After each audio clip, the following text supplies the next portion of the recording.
가장 큰 코끼리도 발바닥에 가시가 박혀서 신음하고 쓰러질 수 있습니다. 어린아이도 이기는 그런 감기에 어른이 걸려 넘어지기도 합니다. 한 아이가 그 팔뚝으로 저수지가 새는 그 틈을 막아서 한 마을을 구했다라는 것은 우리가 학교 다닐 때 읽었던 동화에 나오는 이야기입니다. 파가니니는 아주 바이올린을 잘 치고 또 많은 곡을, 아름다운 곡을 작곡했죠. 그런 명장은 자기가 표현하고 싶을 때 어린아이가 가지고 있는 작은 바이올린으로도 좋은 음악을 표현할 수 있습니다. 아주 큰 아가는 작은 그러한 은박지 종이에도 그림을 그릴 수 있죠. 많은 무리가 배가 고프고 하나님의 말씀을 들었는데 이제 날은 저물고 그때 무엇이 있는가 살펴보니 아무것도 없는 듯하고 또 제자들이 어떡할꼬 우리가 때가 되었는데 너무 말씀에 심취해서 하나님의 말씀은 들었는데 먹을 게 없다. 그때 한 아이가 보리떡 5개와 물고기 2마리를 가지고 있었어요. 그것을 이용해서 우리 주님께서 축복으로 기도하시고 또 무리를 나눠주고 12강줄이나 남기는 그런 오병이어의 기적을 일으켰습니다. 하나님의 일을 감당하실 때는 지극히 작은 악기, 작은 종이, 작은 아이의 손이라도 사용하셔서 하나님이 큰 일을 이루시는 것을 볼 수가 있습니다. 여러 종류의 그릇이 있죠. 금그릇, 은그릇, 또 나무그릇. 가장 천한 그릇을 우리가 질그릇이라고 여기는데 사실 가장 귀한 것을 질그릇에 담는다. 가장 맛있는 것은 질그릇에 담겠죠. 중요한 것은 그 그릇의 재질이 중요한 것이 아니라 무엇이 담겼느냐, 그것이 중요한 것입니다. 고린도 교회 성도들은 사도 바울에 대해서 사도 바울이 그들의 교회를 세우고 또 그 교회를 위해서 헌신했지만은 사도 바울의 사도권을 의심했어요. 그렇게 죽기 살기로 헌신해서 교회를 세웠지만은 그때 사도 바울은 다른 것을 이야기하지 않고 크게 2가지를 이야기해요. 내가 사도인 것은 그리스도의 진리가 내 속에 있다. 고린도후서 11장 10절에 보면 그리스도의 진리가 내 속에 있다. 그리고 고린도후서 11장 22절에 보면 하나님의 열심으로 내가 열심을 다한다. 이 2가지를 이야기해요. 그리스도의 진리가 내 속에 있고 하나님의 열심으로 내가 열심을 낸다. 내가 잘나서 사도가 아니라 내 안에 그리스도의 진리가 있고 내가 무슨 부지런해서 열심을 내는 것이 아니라 그리스도의 열심으로 열심을 다한다. 이렇게 말하고 있습니다. 바로 그가 가진 것이 아무것도 없다. 질그릇과 같은 나에게 귀한 보배를 맡겨서 그것으로 내가 사도된 것이다. 사도는 자기를 드러내는 것이 아니라 자기 안에 담긴 것을 드러낸다. 내가 금그릇이다 은그릇이다 자랑하는 게 사도가 아니라 나는 질그릇과 같은데 정말 연약하고 볼품없고 그런 질그릇과 같은데 그 속에 하나님의 열심을 담아주고 그 속에 그리스도의 진리를 담아주니까 그러니 내가 사도다. 그 열심도 내가 하는 것이 아니다라고 이렇게 말씀하는 것입니다. 내 속에서 능력으로 역사하시는 이의 역사를 따라 힘을 다하여 수고하노라. 어떻게 보면 모순되게 보이죠. 내 속에서 능력으로 역사하시는 이의 능력, 역사 이라면 나는 좀 쉬면 될 텐데 그게 아니라 내 속에서 능력으로 역사하는 이의 역사를 따라 내가 힘을 다하여 수고하노라. 부족한 저도 한때 세상에 무엇을 해보려고 노력했는데요. 이것을 알았더라면, 확실히 알았더라면 더 세상 일을 열심히 했을 것 같아요. 하나님이 내 속에서 열심히 한다는 그것을 내가 믿었으면 더 힘을 다해서 수고하고 슬럼프가 없고 너무 결과에 놓고 연연하고 고민하고 두려워하고 그렇게 하지 않았을 것 같아요. 사도 바울도 그렇게 이야기하죠. 내 속에서 능력으로 역사하시는 이의 수고를 따라 내가 수고를 다한다라고 이렇게 이야기했습니다. 우리 안에는 연약함이 많습니다. 다 압니다, 우리가. 그러나 우리가 위로를 받는 것은 성경에서 강한 자들을 줄을 세워서 사용하지 않고 제비를 뽑을 때 건장하고 뛰어난 사람을 뽑는 것이 아니라 하나님이 그 연약함을 들어서 사용하신 그 가운데 우리가 위로를 받는 것입니다. 질그릇과 같이 부서지고 천한 그러한 우리를 하나님이 열심도 주시고 어디에서 열심이 생기는지 열심을 주시고 또 하나님이 진리를 주시고 그렇게 하여 우리가 주의 일을 감당하고 주의 성도로 살아가는 것입니다.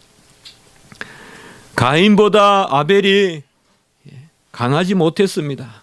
그러나 하나님은 아벨을 사랑하셨습니다. 에서보다 야곱이 강하지 못했습니다. 그러나 하나님은 야곱을 사랑하셨습니다. 므낫세보다 에브라임이 강하지 못했습니다. 그러나 하나님은 에브라임을 더 기뻐하셨습니다. 다윗이 그 위에 7 형제보다 결코 강하지 못했습니다. 그러나 하나님은 말제인 다윗을 들어서 왕을 세우고 그 다윗의 후손으로 예수님이 나게 하신 것입니다. 성경에는 강한 사람들의 어떤 인물전이 아닙니다. 어떤 명인전이 아니에요. 어떻게 보면 가장 약하고 가장 질그릇 같고 부서지기 쉽고 정말 우리 같은 사람들을 성경에는 귀하게 기록하고 있습니다. 왜요? 그 안에 역사하시는 하나님의 열심으로 그 안에 임하시는 하나님의 진리로 능력으로 그들이 살았기 때문에 그러한 것입니다. 우리는 성경에서 존경하는 인물을 들라 하면 거의 199번 다 사도 바울을 이야기할 것입니다. 사도 바울은 결코 강했던 사람이 아닙니다. 오늘 말씀 바로 앞에 보면 내 육체의 가시 곧 사탄의 사잔을 주셨으니라고 이렇게 말하고 있습니다. 육체의 가시라는 말은 가시는 이제 작은 가시가 아닌 기둥이란 말인데요. 육체에 큰 기둥 같은 게 하나 박혀 있었는데 그것이 사탄의 사자다 이렇게 표현하고 있습니다. 이 부분에 대해서 해석은 초대교회부터 정말 분분합니다. 크리소스톰이라는 교부는 또 제롬이나 터툴리안 이런 아주 큰 교부들은 이게 두통이다. 그래서 아마 머리가 많이 아파서 우리가 머리가 아프면 정말 막 말뚝을 박은 것 같잖아요. 그래서 사탄의 가시는 두통 아닌가 그렇게 보는 경우도 있고 간질이다 이런 말 한번 들어보셨을까요? 네. 어떤 우리가 전기에 읽어보면 사도 바울은 간질이었다. 현대 의학자들이 전체 성경을 읽으면서 심리적이란가 이런 거 다 해보니까 제가 불란스에 그때 잠시 스위스 공부하러 갔을 때 그때 그런 이야기를 하더라고요. 책이 한 권 나왔는데 칼빈을 다 연구해 보니까 주석이나 이런 거 보니까 무슨 병이라고 정확하게 물론 뭐 그때 뭐 사일혈이니 무슨 병이 걸렸다 그런 이야기들은 나오는데 칼빈도 지병이 있었거든요. 근데 그 지병을 몰라요. 칼빈 자기 이야기를 안 하니까. 그냥 모르는데 이제 그 의사 선생님 한 분이 계속 칼빈의 주석이나 설교를 다 읽었다는 거예요. 그러면서 심리나 이런 군데군데 나오는 거 있잖아요. 우리가 보면 뭐 의사 선생님들 얼굴만 봐도 안다 그러잖아요. 예? 인상을 찡그리면 위가 안 좋다. 뭐 있잖아요. 예. 제가 부산에 가니까 그 장로님 치과 의사 선생님 제가 부산에 설교하러 갔었잖아요. 몇 주 전에요. 네, 예, 교사 수련회 할 때 저를 보자마자 이 몸이 안 좋다 그래요. 그래서 어떻게 아십니까? 내가 그랬더니 직업인데요. 그것만 보인다는 거예요. 보면. 그러니까 여러분들 치과 의사 앞에서는 절대 입 열지 마시고, 예. 그래서 다 연구해보니까 간질이다. 예. 이것은 간질이라는 것은 조금 일리는 있어요. 왜냐하면 특별히 담에색 도상에서 그때 쓰러졌다는 거, 쓰러졌다는데 좀 강조점을 두는 게 이제 간질의 기원이에요. 예. 그래서 쓰러졌다. 예. 이런 이야기들을 좀 중심으로 보는 거고, 뭐 말라리아 여러 것이 있지만 가장 우리가 신빙성 있게 보는 것은 사도 바울이 눈에 질병이 있지 않았을까라고 보는 것입니다. 그건 갈라디아 4장 우리가 13절 이후에 보면 내가 처음에 육체의 약함으로 말미암아 너희에게 복음 전하는 것을 너희가 아는 바라. 이렇게 이제 운을 띄거든요. 육체가 약해서 너희에게 복음을 전하는 것을 알고, 그런데 이 갈라디아 교회에도 사도 바울의 육체 때문에 좀 문제가 됐던가 봐요. 바로 갈라디아서 4장 14절에 보면 너희를 시험하는 것이 내 육체에 있으되, 또 이렇게 있어요. 아이고 목사님이 저래 몸도 약하냐. 그런 게 있었던가 봐요. 그러니까 너희를 시험하는 것이 내 육체에 있으되. 우리 장인어른께서 항상 그랬거든요. 목회자는 아파도 아프다 말하지 마라. 근데 저는 안 그렇거든요. 안 아파도 아프다 그러는데. 예. 그러니까 너희를 시험하는 것이 내 육체에 있으되, 그리고 바로 이어지는 갈라디아서 4장 15절에 보면 너희의 눈이라도 빼어 나에게 주었으니라. 그러니까 내가 약해서 성도님들이 시험 들만 한도 한데 갈라디아 교인들은 얼마나 착한지 눈이라도 빼서 나에게 주었으리라. 그래서 사도 바울이 눈이 아팠던 거 아닌가, 그렇게 이야기하고, 갈라디아서 6장 11절에도 보면 내 손으로 너희에게 이렇게 큰 글자로 쓴 것을 보라. 이것이 바로 눈이 약해서 크게 글자를 쓰지 않았냐, 뭐 이런 것들로 여러 가지 이야기합니다. 자, 어쨌든 그 육체의 가시, 제가 이렇게 조금 설명을 드리는 것은 바로 사도 바울이 연약했다는 것은 확실합니다. 바로 사탄의 사자 육체의 가시라고 했으니 얼마나 심각했겠냐 이 말이죠. 사실 병을 안고 산다는 것은 병이 없는 사람은 알 수가 없어요. 이해할 수가 없어요. 그러니까 우리 연약한 사람은 항상 고려해야 돼요. 몇 번 생각을 해줘야 돼요. 그냥 상식으로 생각하면 이해가 안 돼요. 왜요? 안 아프면 몰라요, 우리는. 내가 아파봐도 안 아플 때는 내가 아플 때도 몰라요. 또 썩고 또 썩는 거예요, 우리는. 그래서 건강을 감사하지 않는 거예요. 남이 아픈 걸 어떻게 알겠어요? 내가 작년에 감기 걸렸던 것도 기억 못하고 사는데.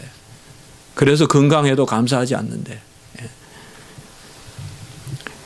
이 사도 바울은 육체의 가시, 사탄의 가시, 사자가 다 속에 있어서 그걸 평생 안고 살았다 이 말이에요. 그래서 3번이나 떠나가게 기도했다. 3번 기도했다라는 말이 단지 3번만 했다, 뭐 그렇게 볼 수도 있겠지만은 크게 마음 먹고 3번 기도했다라고도 볼 수 있겠고요. 금식을 하면서 기도했다거나 그렇게 볼 수도 있고, 여하튼 매일 일상적으로 기도하는 그런 기도로 3번 드렸겠어요. 3번 크게 간구했겠죠. 우리가 살아갈 때 보면 우리가 육체가 십자가에 못 박히고 세상을 향하여 내 육체가 못 박히고, 갈라디아서 6장 14절에 보면 그런 말씀이 있잖아요. 내 육체에 옛날 성경에는 정을 받고 세상도 나를 향하여 십자가의 못을 받고 나도 세상을 향하여 못을 받고, 그러나 우리 육체가 이렇게 이 세상을 떠나 십자가에 못 박힌 듯 하지만 그래도 우리 안에 여전히 육체의 연약함이 있거든요. 또 마귀 사탄의, 아까 사탄의 그런 가시라고 했지만은 마귀 사탄은 우리의 육체의 연약함을 100% 이상 사용하려고 들거든요. 그냥 두지 않고 육체의 연약함을 틈타서 우리를 공격한다 이 말. 로마서 6장 6절에 보면 우리 옛사람이 예수와 함께 십자가에 못 박힌 것은 우리가 죄에게 종노를 하지 않게 해야 하다. 주님께서 십자가에 못 박힌 것은 이제 우리 몸으로 다시 죄의 종노를 하지 못하게 하지 않게 주님께서 그 육체로 못 박혔었다고 했어요. 우리는 어떤 영혼의 해탈 그런 것만 이야기하는 이방 종교가 아니에요. 우리는 영육 간의 구원이에요. 영혼과 육체가 전체적으로 구원을 받은 것이에요. 그래서 영육 간에 부활하는 거예요. 그게 우리 기독교예요. 세상 어떤 종교도 영혼의 해탈만 말하지 영혼과 육체의 부활을 말하진 않아요. 그러나 우리는 육체도 하나님이 사랑하세요. 그래서 육체로 죄의 종노릇을 못하게 막아요. 영혼은 고상하고 육체를 막 내돌리고 살면 하나님이 기뻐하지 않아요. 기뻐하지 않아요. 어거스틴은 고백록을 쓰기 전에는 그 만이교라는 데 빠져서 다 철학적 종교는 그렇잖아요. 육체는 아무렇게나 내돌려도 관계없고 영혼만 고상하면 된다 해서 술을 마시고 음란하고 아이를 낳고 막 그렇게 살았잖아요. 그런 이방 종교들은 그런 것들이 다 있잖아요. 그러나 우리는 하나님이 육체를 지키세요. 그런데 왜 육체를 지키시는 하나님이 이러한 사도 바울과 같이 하나님이 키 쓰시는 그 사도 바울에게 사탄의 그러한 사자 육체의 가시를 주느냐 이 말이에요. 사실 우리가요 언제부터 사도 바울이 눈에 질병이 있었을까? 다메섹에서 주님을 만났을 때부터라고 많은 경우에 생각해요. 주님은 혈기가 등등해서 여러분 한번 생각을 해보세요. 사도 바울의 눈에 혈기가 얼마나 많았겠어요. 다 잔멸하러 갈세라고 했잖아요. 싹 잡아 멸하겠다는 거 아니에요. 예수를 믿는 사람들을. 그리고 가마리엘 문화의 최고의 수제자예요. 율법이라면 바울에게 물어라. 그때는 사울이죠 이름이. 사울에게 율법을 물어라. 그러니까 이 스데반 죽여도 되느냐 마느냐 사울을 찾아가 묻는단 말이에요. 그리고 사울이 옷을 던진다. 죽이라 이 말이죠. 그렇게 얼마나 그 눈은 명민했겠어요. 반짝반짝거렸겠죠. 그리고 얼마나 세속에 그러한 찬밀한 혈기가 많았겠어요. 다메섹에 잡으러 가는데 그 큰 도시에 잡으러 가는데 다메섹 입구에서 가장 혈기가 등등할 때 가장 눈에 그냥 빛이 날 때 그때 하늘에서 빛이 내려와 가지고 눈을 멀게 해버리잖아요. 땅바닥에 꼬꾸라지게 만들어서 눈을 멀게 하고 사흘 동안 보지 못하게 하잖아요. 이때부터 하나님이 안병을 주지 않았는가, 눈병을 주지 않았는가 이렇게 생각하고 제 자신도 그렇게 믿고 있습니다. 그게 은혜가 되고요. 하나님이 육체를 강하게 하신 것은 아니다. 사도 바울에게 그때 이후로 비록 눈의 비닐은 벗겨졌지만 계속 눈에 어떤 침침함과 눈에 어떤 그런 고름과 그래서 사도 바울의 어떤 자화상을 그림을 보면 그 사도 바울 그림을 그리는 거 보면 눈이 그렇게 서물서물한 그런 그림이 있어요. 바로 하나님은 우리의 육체를 아들을 보내셔서 그 육체로 구원하셨음에도 불구하고 왜 우리에게 육체의 연약함을 주고 육체의 질병을 주느냐. 이것이 오늘 사도 바울의 말씀이에요. 사도 바울도 그 육체의 가시가 떠나가기를 3번 강구했다. 3번이란 말은 꽉 차다는 뜻이 있어요. 그러니까 할 만큼 했다라고도 볼 수 있어요. 꼭 3번이나 숫자만 볼 게 아니라 1, 2, 3 바로 3번 3번 강구했다 이 말이죠. 그것은 오늘 말씀과 같이 바로 하나님이 사도 바울에게 크게 깨닫게 하고 내가 가진 눈에 맑은 것이 중요한 것이 아니라 하나님이 함께 계시다. 그것이 귀하다는 것을 깨닫게 해 주기 위한 것이죠. 마귀 사탄은 우리의 연약함을 틈타서 유혹합니다. 마귀 사탄이 우리를 유혹할 때 가장 유혹의 대상으로 삼는 것. 항상 우리가 에덴 동산에 아담과 하와를 보면 돼요. 부족함을 가지고 틈타요. 아담과 하와에게 부족함을 가지고 틈타요. 지식이 부족하지 않냐 이 말이에요. 선과 악을 알게 하는 저 실과를 따먹어라. 그러면 지식이 채워질 것이다 이 말이에요. 항상 마귀 사탄은 우리의 부족함을 이용해요. 육체의 부족함이 뭐겠어요? 질병이겠죠. 재산의 부족함이 뭐겠어요? 빈궁이겠죠. 지식의 부족함이 뭐겠어요? 미련이겠죠. 이런 것들을 틈타서 마귀 사탄이 유혹하는데 우리가 진짜 건강하지 않아서 건강하지 않다고 유혹하는 것이 아니라 진짜 몰라서 모른다고 유혹하는 것이 아니라 진짜 없어서 없다고 유혹하는 것이 아니라 마귀 사탄은 요한복음 8장 44절 거짓의 아비예요. 항상 마귀 사탄은 현실을 있는 그대로 우리가 바라보지 못하게 하고 거짓으로 유혹한다 이 말이에요. 가장 크게 유혹하는 게 뭐냐? 너 없어. 너 가난해. 너 믿는데 왜 그렇게 살아? 너 몰라. 여호와가 너에게는 지식을 주지 않았어. 다 아는데 왜 너만 몰라? 다 알면서 모든 것을 다 알게 하셨잖아요. 짐승의 이름도 짓게 하셨잖아요. 지식을 충만하게 주셨잖아요. 먹을 것도 충만해 주셨잖아요. 하나님이 그 많은 열매를 따먹을 이유가 없잖아요. 배가 고파서도 아니고 몰라서도 아니고. 아담의 지식은 오늘날 과학자들보다 더 뛰어나요.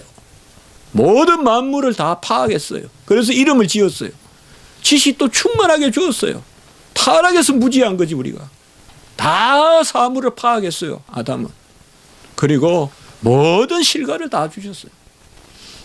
그렇게 족하게 채워주고 그렇게 족하게 알게 하셨는데도 사탄이 뱀의 혀로 아니라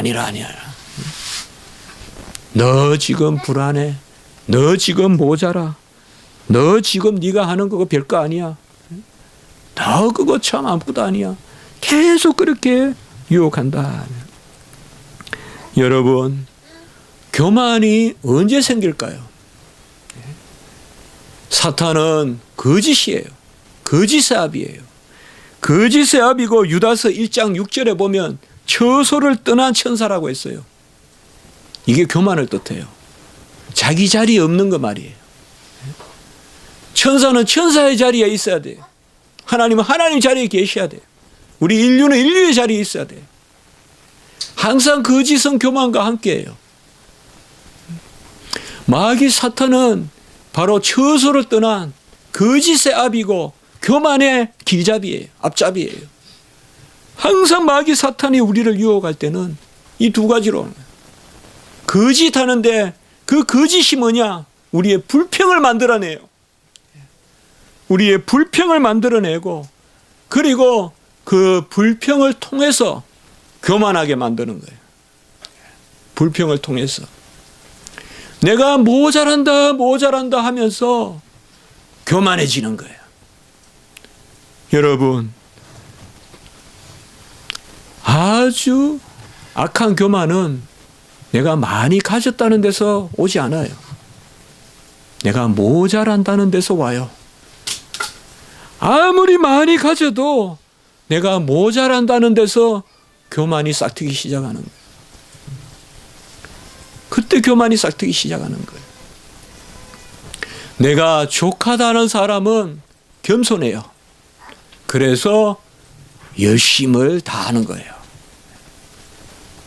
그래서 열심을 다하는 거예요. 내 안에서 수고를 다하시는 이의 역사로, 내 안에 역사하시는 이의 역사로 내가 힘을 다하여 수고하노라.